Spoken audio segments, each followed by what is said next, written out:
konting tip para sa pag-test ng silver kasi maraming nagtatanong kung paano daw i-test yung silver at saka may nagtatanong sa akin kung meron daw akong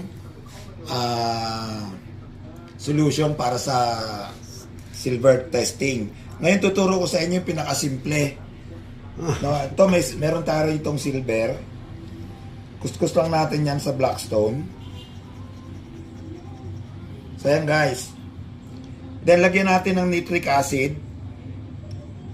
'Di ba ang silver is nabubura sa nitric acid? Oh, nawala. Yan. So, burado na siya, nitric acid. Ngayon, para matest natin kung silver yan, lagyan natin ngayon ng muriatic acid o hydrochloric.